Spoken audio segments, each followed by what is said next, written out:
தெய்வத்தின் குரல் மூன்றாம் பாகம். ஆச்சாரம் வஜ்ரம் பாய்ந்த விருட்சம். பூர்விகர்கள் ஒழுகிய வழியில் போவதற்கே ஆச்சாரம் என்று பெயர். ஆச்சார விவகாரங்கள் என்று சொல்வதுண்டு. விவகாரம் என்பது நிகழ்கால நடப்பாக மட்டும் இருப்பது. ஆச்சாரம் என்பது பூர்வத்தில் நெடுங்காலமாக நம் முன்னோர்கள் தங்கள் நன்னடத்தைக்கு ஆதாரமாக என்ன செய்தார்களோ அது. அதற்கு நீண்ட காலம் நிலைத்து நின்றதால் நெடுங்கால மரத்தில் உண்டாகிற வஜ்ரம் போன்ற உறுதி உண்டு. அந்த உறுதியான அஸ்திவாரத்தின் மேல் நாமும் நம் வாழ்முறையை எழுப்பிக் கொண்டால்தான் நமது வாழ்க்கை ஸ்திரமாக இருக்கும். நம் பூர்விகர்கள் எப்படிப்பட்ட நெறிகளை கை கொண்டிருந்தார்கள் என்றால், நம் சாஸ்திரங்களிலும் சம்பிரதாயங்களிலும் என்னென்ன உண்டோ அவற்றைத்தான். அவற்றை அவர்கள் அனுஷ்டித்த சிறப்பினால்தான் நம் தேசமே தொன்று தொட்டு பாரமார்த்திகத்திலும் ஞானத்திலும் பக்தியிலும், அது மட்டுமின்றி எல்லா கலைகளிலும் கூட லோகத்திலேயே முதன்மை ஸ்தானம் பெற்றிருக்கிறது. இன்றைக்கு நாம் இவ்வளவு சீரழிந்து விட்ட பிறகும் கூட நாம் தான் ஆத்தியாத்மிகத்தில் தங்களுக்கு வழிகாட்ட வேண்டும் என்று மற்ற தேசத்தவர்கள், மற்ற மதஸ்தர்கள் இங்கே உள்ள ஆசிரமங்களுக்கு கூட்டம் கூட்டமாக வந்து கொண்டிருக்கிறார்கள் என்றால் அது பூர்வாச்சாரம் பெடல் பண்ணிவிட்ட வேகத்தின் எஞ்சிய பலத்தால் தான். இந்த ஆச்சாரங்களில் பெரும்பாலானவற்றை விட்டுவிட வேண்டும் என்றுதான் சமீப காலமாக ஓரிரு நூற்றாண்டாக நம் நாட்டில் சீர்திருத்தக்காரர்கள் சொல்லி வருகிறார்கள். ஒவ்வொரு சீர்திருத்தக்காரரும் வரும்போது நம்முடைய மதம் என்னும் வயலில் இதுதான் களை, இதை எடுத்துவிட்டால் போதும், பயிர் நன்றாக இருக்கும் என்று சொல்கிறார்கள். இப்படி அவரவருக்கு தோன்றுகிறபடி ஒவ்வொன்றாக எடுத்து போட்டுக்கொண்டே இருந்தால் பயிர் என்றே ஒன்றும் மிஞ்சாது.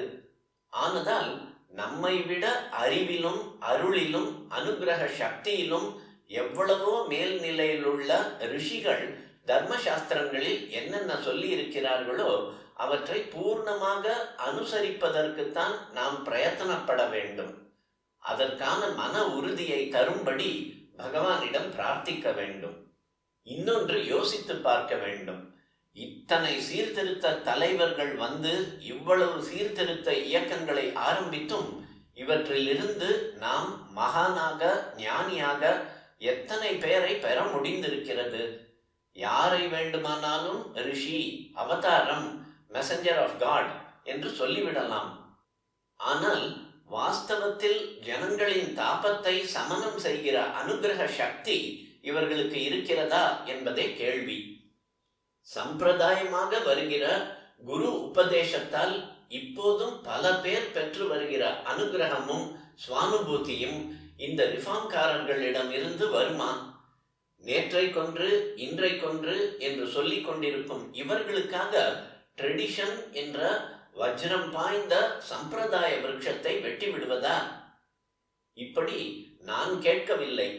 10-12 வெள்ளைக்காரர்களே, அவர்கள் ஆத்ம சம்பந்தமாக நிறைய படித்து ரொம்பவும் சாதனைகளும் செய்தவர்கள் என்னிடம் வந்து இப்படி வற்புறுத்தி கேட்டுக்கொண்டிருந்தார்கள். ட்ரெடிஷன் என்கிற சாஸ்திர மரபு, அதன்படியே சொந்த வாழ்க்கையை நடத்தினதால் பரிசுத்தி பெற்ற குருமார்கள், அப்படிப்பட்டவர்களின் அனுபவத்தில் ஊறி பக்குவமாகி வருகிற உபதேசம், தீட்சை முதலானவை, இவை சிஷ்யனுக்குள்ளேயும் போய் அவனை சுத்தி பண்ணுவது என்று இப்படி இல்லாமல் ஆத்மானுபவம் எப்படி வர முடியும்? எத்தனையோ மதங்கள், ரிஃபார்ம்கள் வந்துவிட்டாலும் பூர்வாச்சாரத்தில் ஊறிய ஆச்சாரியர்களை பின்பற்றாவிட்டால் ஆத்மாபிவிருத்தி என்பது மிகவும் துர்லபமாகத்தானே இருக்கிறது என்று அவர்கள் கேட்டார்கள். அனுபவிகளுக்குள்ளேயே வித்தியாசம் உண்டுதான். அதனால்தான் அநேகமாக பெரிய மதஸ்தாபகர்கள் எல்லாரும் அனுபவிகளாயிருந்தாலும் சமயாச்சாரங்கள் வித்தியாசப்படுகின்றன. ஆனாலும் எவன் ஒருவன் எங்கே பிறந்திருந்தாலும் அந்த மதத்துக்கான ஆச்சாரங்களை பின்பற்றினால் அவனுடைய ஆத்மா கடை தேறிவிடும். ஆத்மா கடைத்தேற சீர்திருத்தக்காரர்களை நம்பி பிரயோஜனம் இல்லை. அநேகமாக இந்த ரிஃபார்மர்கள் சமத்துவம் அது இது என்று சொல்லி இந்த லோக வாழ்க்கையில் எல்லோருக்கும் பெருமையான ஸ்தானம் வாங்கி தருபவர்களாயிருக்கிறார்களே தவிர ஆத்ம லோகத்தில் இவர்களால் ஒன்றும் பிரயோஜனம் இல்லை என்பதுதான் அந்த வெள்ளைக்காரர்கள் கட்சி. எனக்கு எந்த கட்சியும் கிடையாது. ஒரு ஜட்ஜை எந்த கட்சி என்று கேட்டால் என்ன சொல்வது? லாவை சட்ட புத்தகத்தை பார்த்து சொந்த அபிப்பிராயம் இல்லாமல் அதன் பிரகாரம் சொல்லத்தான் ஜட்ஜ் இருக்கிறார். எட்டர்னல் லா, சனாதன தர்மம் என்கிற சாஸ்திரங்களை பார்த்து அதில் இருப்பதை சொல்லவும் என்னால் முடிந்த மட்டும் அப்படி சொல்லி இருப்பதன் பிரகாரமே நடக்க பிரயத்தனப்படவும் தான் நான் இருக்கிறேன். அந்த சாஸ்திரங்களில் சொல்லியுள்ள ஆச்சாரங்களின்படி நீங்கள் நடக்க வேண்டும் என்று சொல்ல வேண்டியதுதான் ஆச்சாரியாளின் சின்ன பிரதிநிதியாக இருக்கிற என் பொறுப்பு. நான் சொல்வது உங்களுக்கு ஏறுவதும் ஏறாததும் நானே அந்த சாஸ்திரப்படி எவ்வளவுக்கு செய்கிறேனோ செய்யவில்லையோ அதை பொறுத்ததுதான்.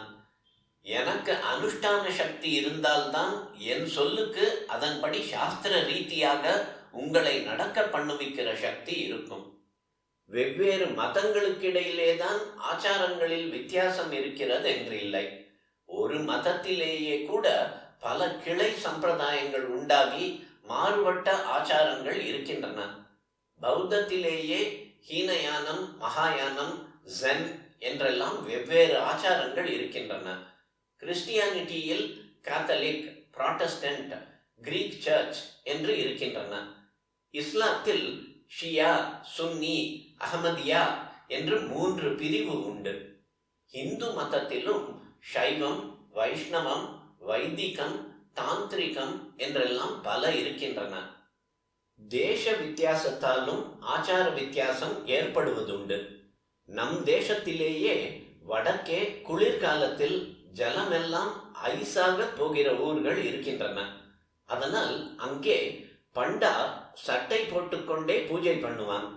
அங்கங்கே கிடைக்கும் தானியாதிகளை பொறுத்து நைவேத்தியம், போஜன ஆச்சாரம் முதலியன கொஞ்சம் மாறும்.